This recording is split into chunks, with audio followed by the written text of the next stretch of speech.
Many men had labored, believing they could find the formula for gold. Long the world had dwelt upon the thought, wondering why no man had ever made it.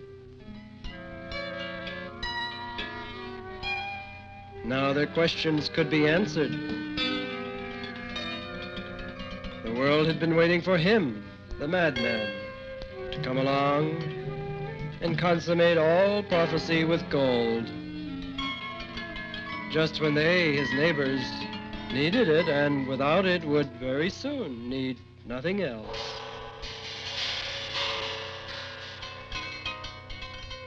Now he had come along. 40 years ago he had received the message. For 40 years he had told nobody his secret until just 4 moons ago. Then he had begun to sound his neighbors. Now already he heralded the discovery of the one thing that was lacking to make his world of light possible.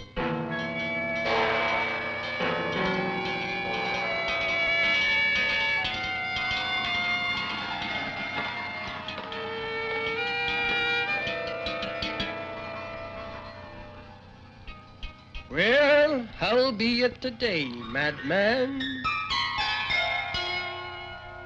Fine, thank you, neighbors. And how are you?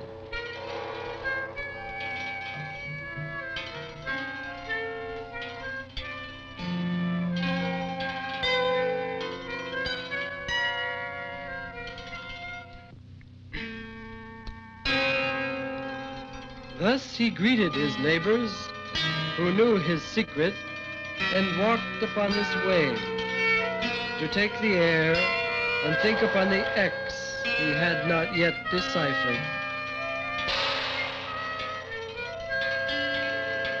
And the gold situation, madman, how goes that? Thus, they detained him for a bit, the better to build their laugh. The work goes well, the madman said.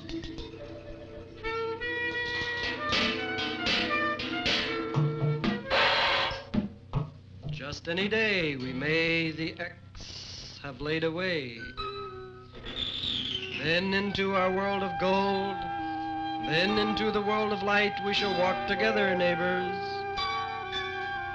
Bear with me a few more days, then we shall be ready, neighbors.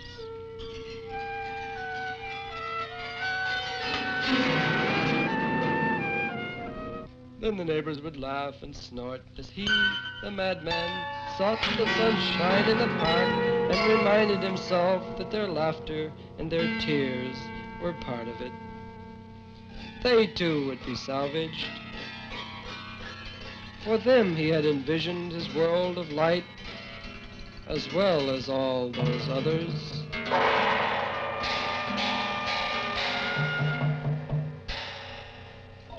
If only he could discover that one other quality that gold had, that one other quality.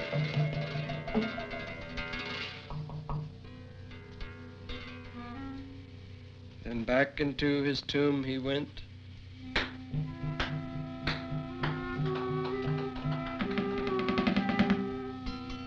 Neighbors gone, the sunshine spent.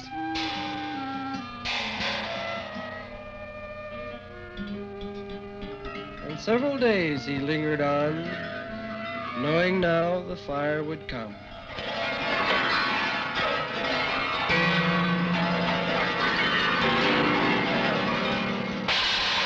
Knowing now the laughing days were soon to end.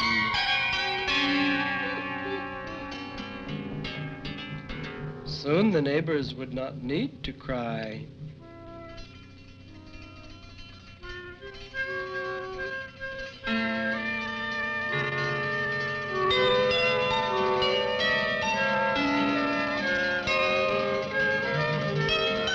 For several days more they asked, "And how is it going, madman?"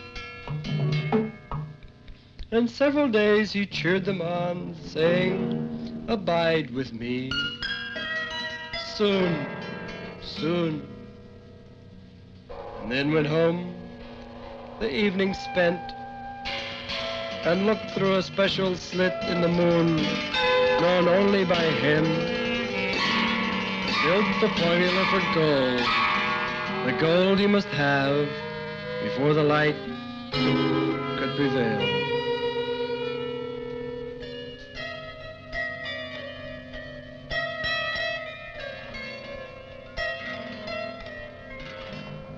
And on this night, the voices said, "Go to sleep, madman.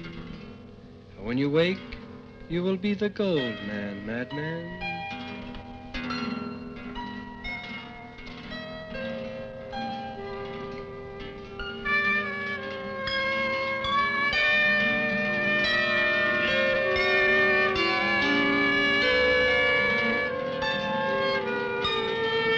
But in his sleep, the voices were another kind.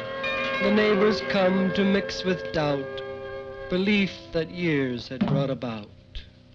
Well, how be you today, madman?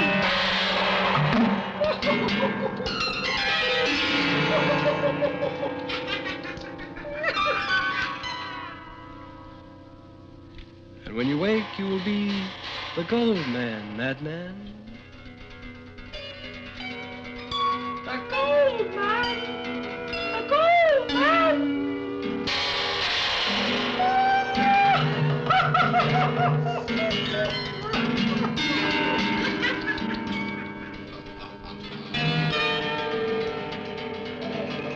But never mind. Their laughter is part of it. Well, where's all the gold, madman? You really think you're gonna make it?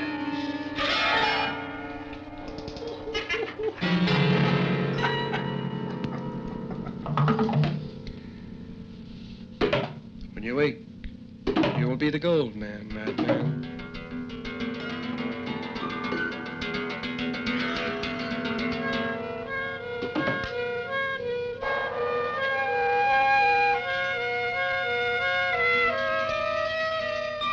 In the morning when he woke, he walked to his window, knowing that he need no longer linger in his laboratory. Now he could go to work. Now he knew how to make gold. Now he would walk into his kingdom.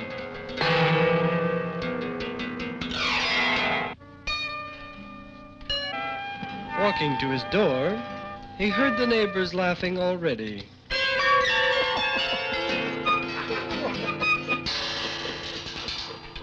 And walking today with his secret, he realized that today, for some reason, their laughter bothered him a bit more than usual. But then he reminded himself that their laughter was part of it. Those laugh tears he must erase.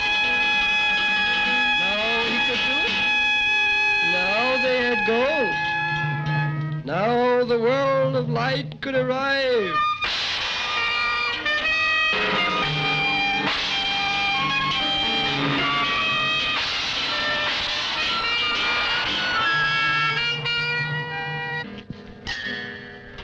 And how goes it today, madman?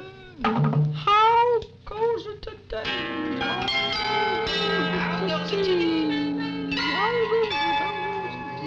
How was it they never varied their harangue? But never mind. Their whining and their mockery were part of it. Now all that would change. Very well, thank you, neighbors. Very well indeed. Oh, how do you mean? You're not telling us you've really invented gold, are you?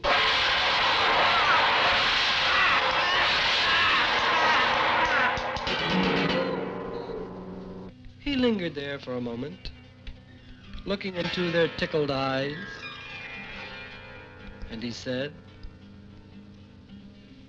"I have.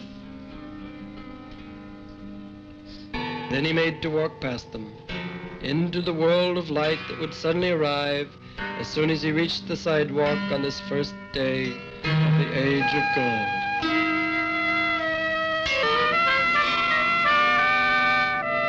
But then their laughter stopped him cold. Then their whooping and snorting froze him for a moment, and he forgot himself. Turning about suddenly, he pointed to the neighbor who had laughed first, and he said, "You will now turn to gold," which the neighbor immediately did.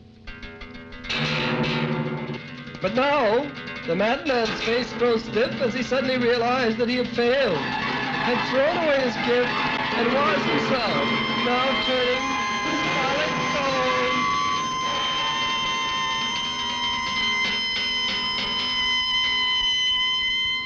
All the neighbors stopped laughing for a minute and began to poke the statue on the lawn.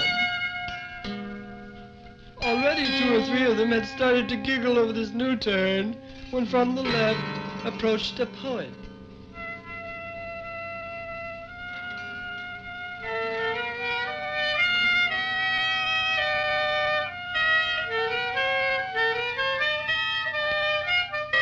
"What goes here?" he quizzed, taking out his notebook and pencil. "What's happening? Are they moving the museum here or something?" "Well, I'll tell you," said neighbor one, and he did. All about the gold and the world of light, the madman turning this copper into gold and then freezing in his own magic.